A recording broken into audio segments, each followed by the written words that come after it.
The room was already tense, but when Judge Judy's voice cracked like a whip, the air shifted into something electric. She leaned forward, finger jabbing, her words sharp and cutting, meant to slice straight through Jasmine Crockett's calm. Gasps rippled through the audience. A murmur spread like wildfire, some leaning in with wide eyes, others shifting uneasily in their seats.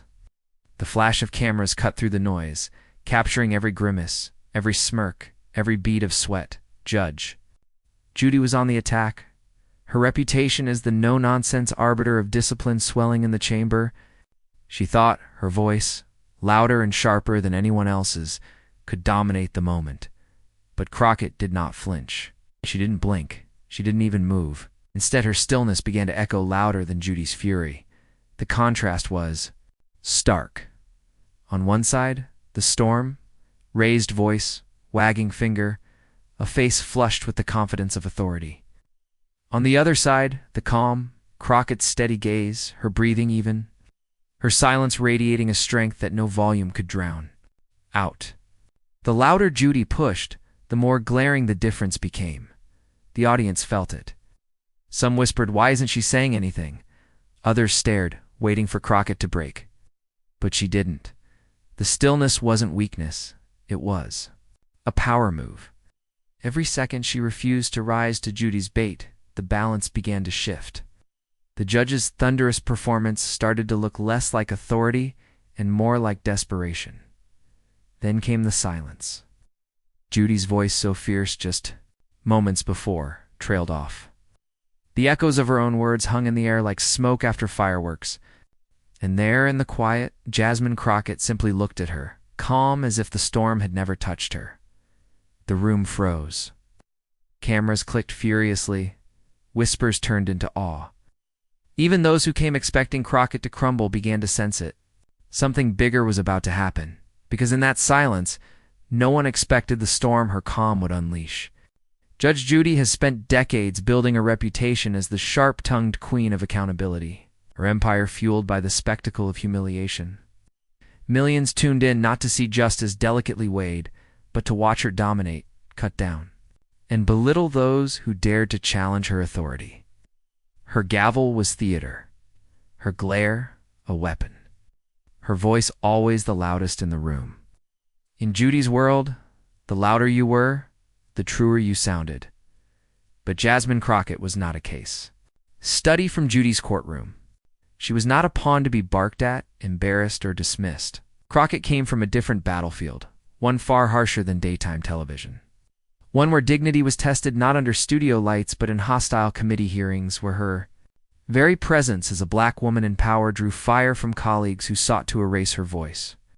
She had learned to survive not by yelling louder, but by mastering stillness, by wielding calm like a blade sharper than rage.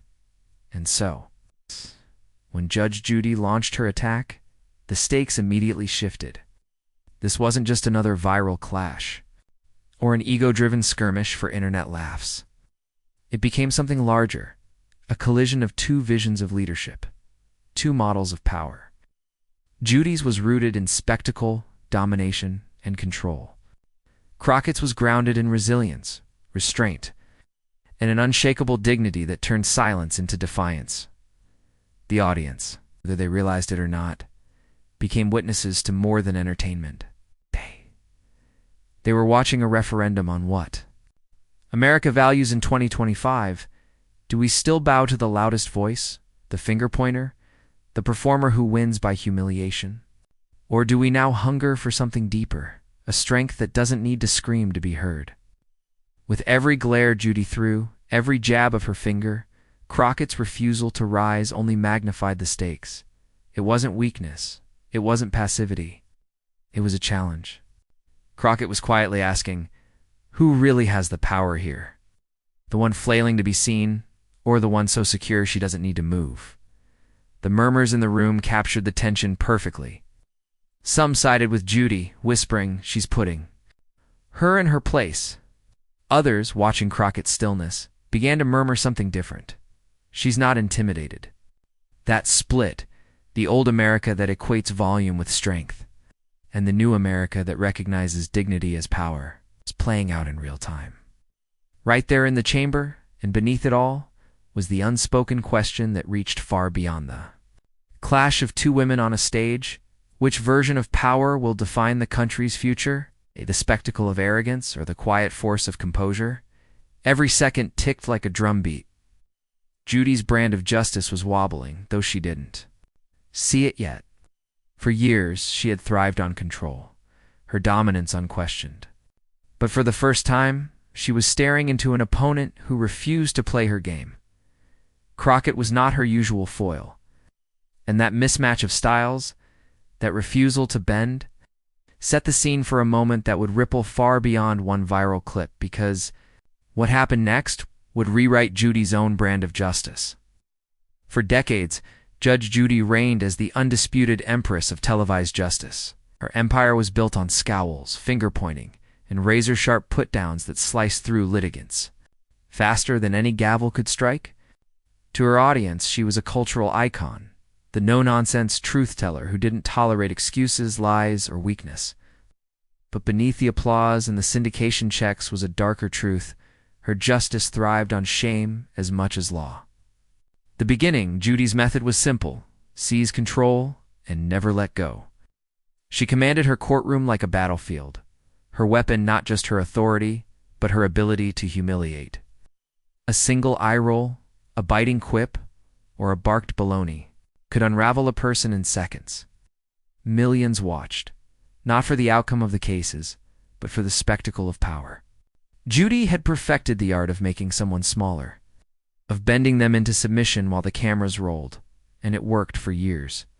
Her brand of justice fit neatly into an America that equated volume with strength and scorn with honesty. Each tirade became another notch in her belt, another viral clip before viral clips even existed. She wasn't simply a judge. She was an entertainer in robes. It's an icon of dominance who blurred the line between truth and theater. But power built on humiliation carries its own contradictions.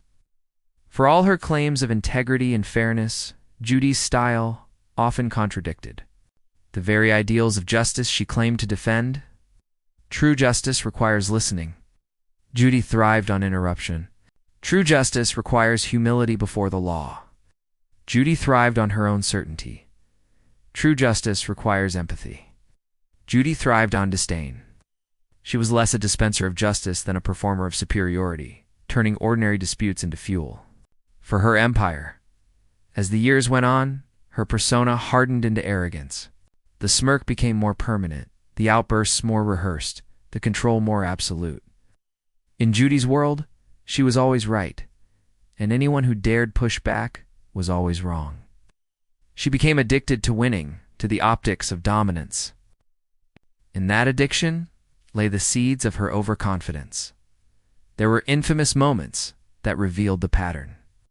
When litigants tried to speak their truth, she would cut them off with a sharp, "I'm not interested." When someone stumbled over their words, she would seize the weakness, amplifying it until the audience laughed at their expense. For Judy, the gavel wasn't about balance. It was about spectacle.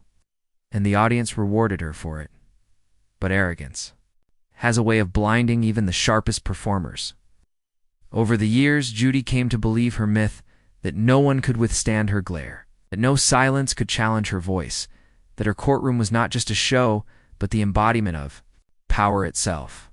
She began to treat her dominance as natural law, as if humiliation were justice itself. This worked flawlessly, till she encountered Jasmine Crockett. What made Judy vulnerable in that moment wasn't just Crockett's composure, it was Judy's assumption that Crockett would behave like every other foil before her, stammer, backtrack, shrink under the weight of Judy's fury. Judy had never met an opponent who didn't flinch, who didn't take the bait, who didn't fold under the glare of her television persona. In her mind, Crockett was just another guest in her long performance. But Crockett wasn't there to perform. And that was the fatal crack in Judy's armor. To understand the magnitude of the clash, you have to understand Judy's deepest contradiction. She sold herself as the champion of accountability, yet she was rarely held accountable herself. She thrived on tearing others down, but had never been forced to face what happens when her own tactics fail. She was the unquestioned star of her stage, till the day someone walked in and refused to play the role she had written for them. In that moment, the decades of arrogance, the overconfidence built on uninterrupted control, collided with something Judy had never planned for: resistance not through shouting, but through silence.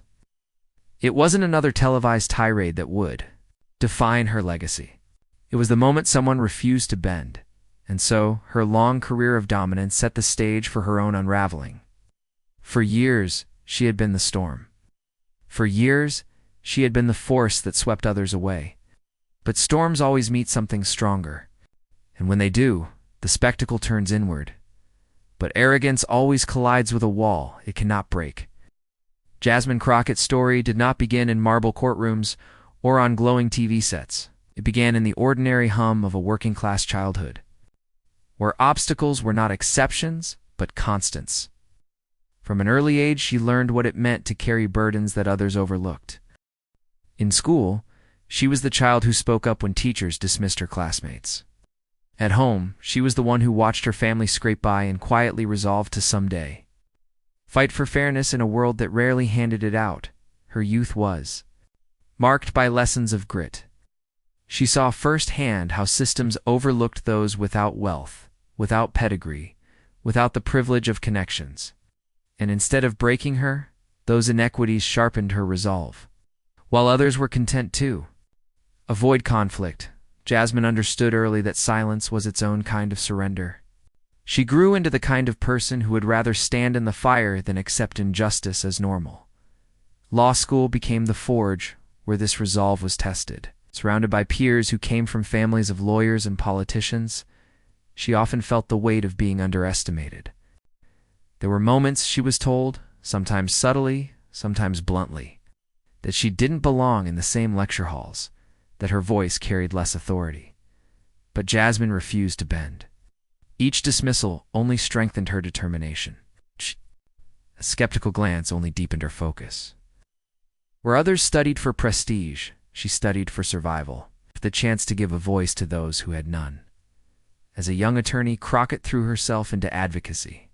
She didn't chase the glamorous cases that filled headlines.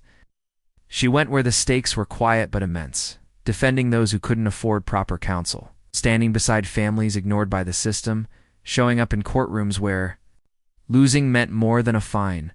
It meant losing dignity, stability, or hope. Wow. These weren't clients to her.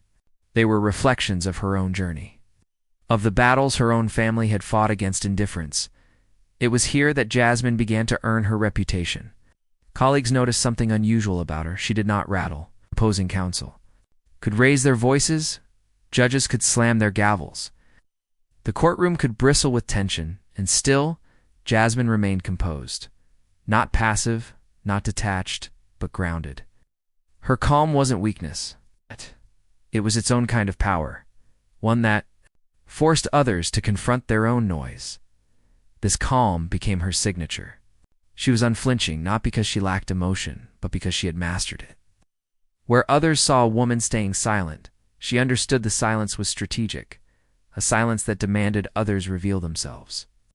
And soon, this unshakable presence carried her beyond law offices and into public service. In politics, the hostility only sharpened. Opponents tried to define her before she could define herself. They attacked her background, questioned her loyalty, belittled her identity. But Jasmine had lived her entire life under estimations like these. Each attack became familiar terrain, each insult an echo of voices she had already outgrown. She responded with poise, never giving her challengers the satisfaction of watching her crack. And in that steadiness, people found hope. Communities that felt overlooked saw themselves reflected in her. Immigrant families heard in her voice the same resolve they carried across borders. Young women of color saw in her composure the blueprint for surviving in spaces designed to exclude them. Working-class Americans saw in her fight the same tenacity. They used to push through long hours and low pay. Her story was not abstract. It was personal to millions. What made Jasmine resonate wasn't simply her victories, but the uphill battles she had fought to get there. Every insult hurled her way became part of her armor. Every dismissal became part of her foundation. Every gavel slammed against her became a reminder that she could withstand more than most, while others sought to rise by cutting others down. Jasmine rose by enduring. And endurance, in the long arc of history, often outlasts arrogance. So when she entered the confrontation with Judge Judy, she did not enter as just another guest in the courtroom spectacle. She carried with her every moment that had shaped her, the childhood lessons in resilience, the law school dismissals, the courtroom battles for those without a voice, the political firestorms designed to break her spirit. Each moment had been a rehearsal for this stage. The contrast could not have been sharper. On one side stood Judy, decades of dominance, addicted to control, certain that humiliation equaled victory. On the other stood Jasmine, decades of resistance, shaped by struggle, certain that dignity equaled strength. It was not a battle of equals in volume. It was a battle of equals in will. And as the cameras rolled, as Judy's voice thundered across the room, Jasmine did not flinch. She didn't need to, for her calm was not the absence of power. It was the expression of it. Her silence spoke. Louder than shouting, her composure cut deeper than insults. Her steadiness carried more weight than the fury hurled her way, because Jasmine knew something Judy never understood. Power rooted in arrogance crumbles when met with calm rooted in truth. And in that room, in that moment, her life had prepared her for the storm. And when the gavel slammed, her whole life had prepared her for that second. The gavel's echo still hung in the air when Judy struck again. Her voice, sharp and stinging, cut across the room like a whip. She leaned forward, jabbing the air with her finger.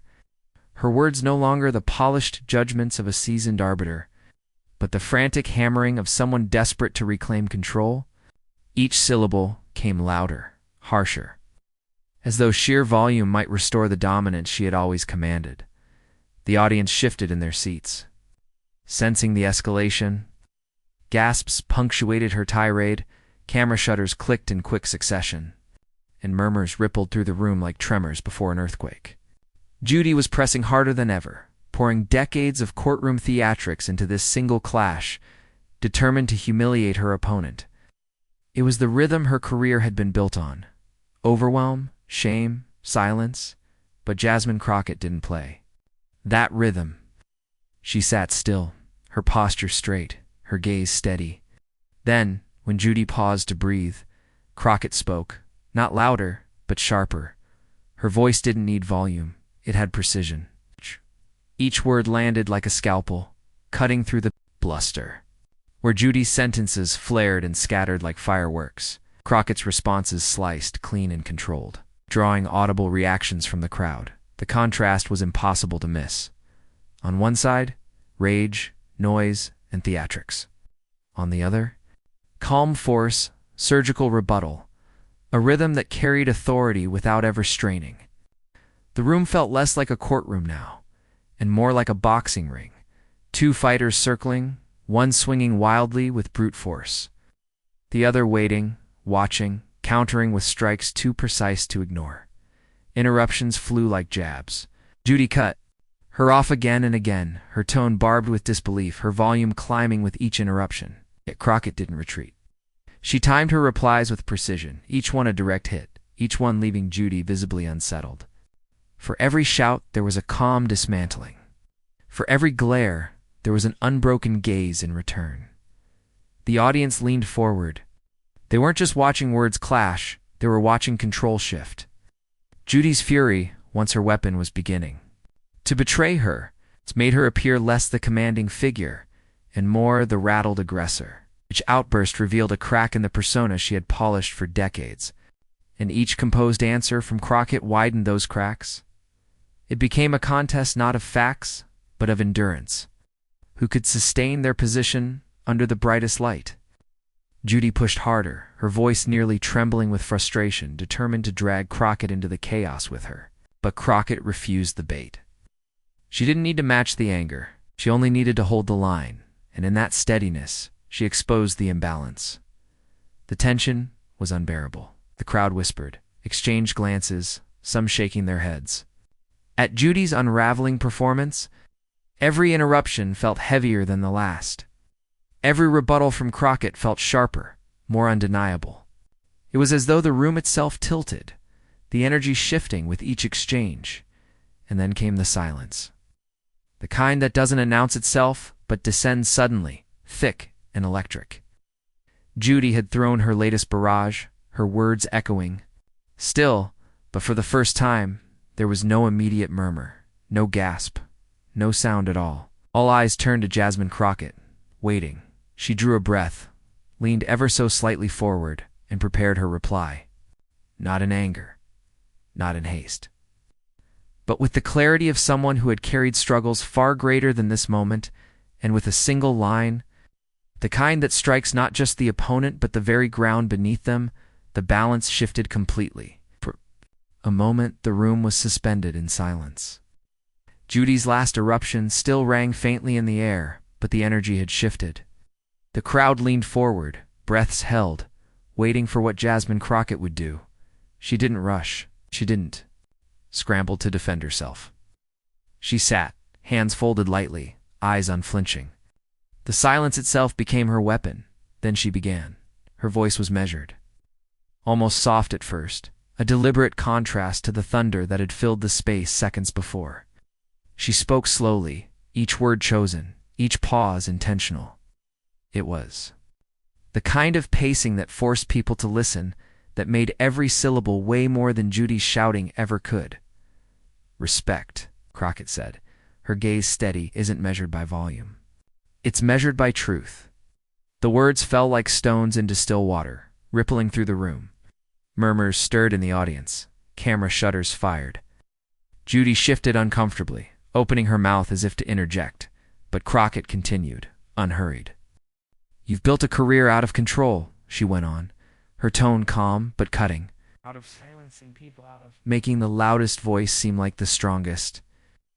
But strength, she paused, letting the word hang in the air, isn't about who can scream the loudest. It's about who can stand their ground without breaking. Judy blinked rapidly, her jaw tightening. For decades, she had commanded rooms with sheer force, reducing opponents to stammers and silence. But here, the silence wasn't weakness, it was power. And Crockett wielded it with precision. The audience felt the shift viscerally. The sharp inhale of breath, the nervous chuckles, the hushed whispers. It was as if they knew they were witnessing not just a comeback, but a turning point. Crockett leaned forward slightly, her voice steady, every word deliberate. You don't intimidate me, she said, because I didn't grow up expecting this world to be kind to me. I fought for every seat at every table I've ever been invited to, and I've never mistaken arrogance for authority. Gasps rippled through the room. Judy's face flushed, her hand tightening on the edge of the bench. She began to interrupt, her voice rising, but this time, the interruption only highlighted the contrast. Where Judy's words stumbled over one another in frantic bursts, Crockett's responses landed like precise strikes, calm, steady, undeniable. You've mistaken humiliation for justice, Crockett pressed, her eyes fixed firmly on Judy. But justice isn't a performance. Justice is dignity. Justice is truth. And no amount of shouting can erase that. The effect was cinematic. Each phrase carried the weight of more than just personal defense. It was a reframing of the entire confrontation. Crockett wasn't just answering Judy. She was speaking for everyone who had ever been silenced, shouted down, or told their calm. Didn't count. The room was electric. Whispers turned to stunned silence, then back to whispers again. Phones were raised, capturing every second. This was more than a debate. It was a viral moment being born in real time. Judy, usually unflappable, was visibly shaken. Her voice wavered, her eyes darting across the crowd. For the first time, she looked less like the towering judge and more like someone scrambling to hold on to control that had already slipped away.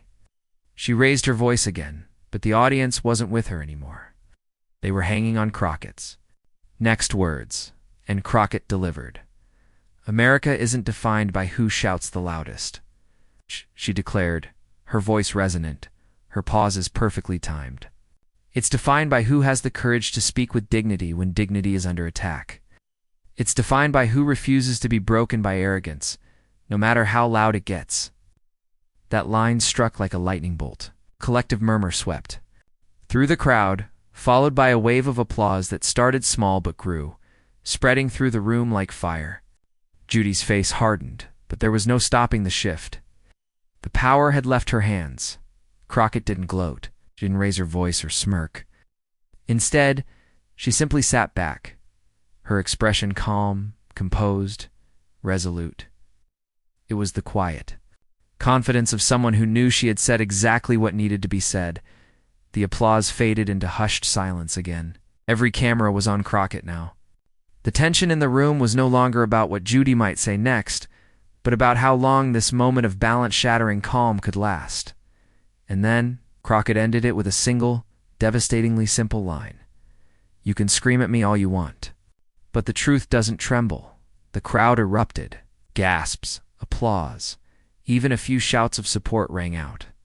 Phones shook as people captured the moment, some already typing furiously to upload clips, captions, hashtags. The shift was irreversible. Judy's fury had collapsed into frustration, while Crockett's calm had risen into something larger than the room itself. In that instant, confrontation transcended the stage. It wasn't just Crockett versus Judy anymore. It was dignity versus arrogance, calm versus chaos, truth versus spectacle. And everyone watching, whether in the room or soon online, could feel it. Judy's lips tightened, her voice faltering as she tried to reassert herself, but it was over. The more she spoke, the smaller she appeared. Every syllable now sounded defensive, rattled, stripped of the ironclad authority she had once carried. Meanwhile, Crockett's silence between sentences spoke louder than any tirade. Her calm composure became a mirror, reflecting Judy's unraveling for the whole room to see. The whispers grew into recognition. They were watching the birth of a viral moment, the kind destined to be replayed, remixed, captioned, and shared. A line that would echo far beyond this confrontation, shaping conversations about power, dignity, and who truly defines America. And as the room finally quieted once more, all that remained was the heavy silence of realization. Crockett had not only defended herself, she had redefined the fight, and in that silence, the internet found its spark. The clash might have ended in the room, but the real explosion began the moment the clips hit the internet. Within minutes, timelines lit up like a fireworks display. On Twitter, now X, hashtags ignited, hashtag Crockett clapback surged to the trending board within the hour. Right beneath it, another hashtag rose with mocking force. Hashtag Judge Judy exposed. The first viral video was barely 20 seconds long, cropped perfectly to the line that shattered the balance. "You can scream at me all you want, but the truth doesn't tremble." That single sentence, delivered with Crockett's piercing calm, spread across feeds at lightning speed. TikToks remixed it with slow-motion zooms, dramatic sound effects, even orchestral music swelling behind her words. Teenagers who had never watched an episode of Judge Judy before were suddenly declaring, "This is how you handle arrogance." Memes flooded Instagram, split screens of Judy's flushed anger next to Crockett's serene poise, captions reading, "Volume doesn't equal victory." On TikTok, creators stitched the clip into skits, pretending to be Crockett in everyday situations, calmly shutting down a boss, a rude customer, even a bad date. The catchphrase took on a life of its own, detached from the courtroom and transformed into a universal anthem. On YouTube, commentary channels seized the moment. Thumbnails screamed in neon fonts, "Judy, destroyed by Crockett, the calm that broke the judge." Reaction videos racked up hundreds of thousands of views overnight. Commentators replayed the confrontation frame by frame, pointing out Judy's fidgeting, her flushed cheeks, the cracks in her once ironclad persona. And then came the celebrities. Progressive actors, musicians, and athletes began retweeting the clip with simple captions like "respect." Civil rights activists framed it as symbolic. A young black congresswoman dismantling an icon of establishment scorn, not through rage, but through restraint. "This is what dignity looks like in action," one activist wrote, gathering millions of likes. Even politicians weighed in. Some, clearly eager to align themselves with the viral tide, praised Crockett as the embodiment of modern leadership. Others tried to defend Judy, but their words drowned beneath a tidal wave of memes, applause and admiration flooding the digital sphere by day's end. Crockett wasn't just a trending name, she was the face of an online movement. Her line had become a slogan. Posters, graphics, and GIFs circulated with her face outlined in bold colors. The words, "The truth doesn't tremble," emblazoned across them like a battle standard. Meanwhile, Judy found herself on the opposite end of the storm. Clips of her, red-faced shouting, were turned into parody edits, looped endlessly with clown music, auto-tuned remixes, and captions like, "When you realize yelling isn't working." Her decades of control, her carefully cultivated image of authority, suddenly reduced to a viral punchline. Late-night hosts piled on. One quipped, "Judge Judy just learned you can't cross-examine com." Another joked, "Turns out dignity can hold the gavel too." The audience roared, feeding into the sense that Judy had been dethroned not by a louder voice, but by a steadier one. But beyond the jokes, something deeper was stirring. On forums and think pieces, conversations turned serious. People wrote about how Crockett's calm reminded them of parents who taught them to stand tall in the face of hostility. Others shared stories of their own experiences, of being yelled at in workplaces, schools, or public spaces, and how they wished they had Crockett's composure in those moments. Her clapback wasn't just entertaining, it was personal. On TikTok, young women of color stitched themselves into the clip, explaining how they were told all their lives to be quiet, to not make waves, to endure. Watching Crockett flip silence into strength wasn't just inspiring, it was healing. The viral storm had become more than content. It had become connection. For Judy, the silence was damning. Her brand had been built on being untouchable, the queen of scorn. Now her authority was questioned in every comment thread. Words like arrogant, outdated, and performative trailed her name online. The judge, who once relished in shaming others, was now being memed, critiqued, and dismissed in the court of public opinion. But for Crockett, the storm was a coronation. She hadn't shouted. She hadn't played to the crowd. And yet the crowd had chosen her anyway. Her composure became the story. Her calm became the victory. And as the night went on, the hashtags grew only stronger. Millions of views, tens of millions of impressions. A moment that began as another outburst in a long career of televised theatrics had become a generational symbol. The memes, the laughter, the applause, they were only the beginning, because behind every viral trend is a truth waiting to take root. And beyond the memes, the deeper lesson was only beginning to sink in. When the noise of the viral storm began to settle, what remained was not Judy's rage, but Crockett's calm. It was that composure, steady, measured, immovable, that resonated far beyond the flash of headlines or the laughter of memes. For all the theatrics Judy had brought to the table, it was Jasmine Crockett's stillness that people remembered. The contrast could not have been sharper. On one side stood Judy, her voice raised, her finger wagging, her authority dependent on volume and domination. She had spent decades convincing audiences that control belonged to the loudest voice in the room, that justice was measured by the sting of humiliation. But against Crockett, that model cracked wide open. For the first time, people saw the flaw in Judy's empire, because against dignity, noise dissolves into nothing more than noise. Crockett, in contrast, embodied a different definition of power. She did not shout. She did not match fury with fury. She let her presence carry the weight, her silence sharpen the air, her words calm and deliberate, slice cleaner than any tirade could. That moment reframed what strength looks like. True strength was not the red face, the raised voice, or the trembling finger. True strength was the unshaken stare, the steady voice, the refusal to be bent or broken. In that contrast, people recognized something bigger than a television clash. They saw a reflection of America's own struggle with itself. Are we a nation that rewards arrogance, spectacle, and domination? Or are we a nation that honors dignity, composure, and truth? Crockett's moment was more than personal triumph. It was cultural testimony. It reminded millions that silence does not equal weakness and that calm does not mean surrender.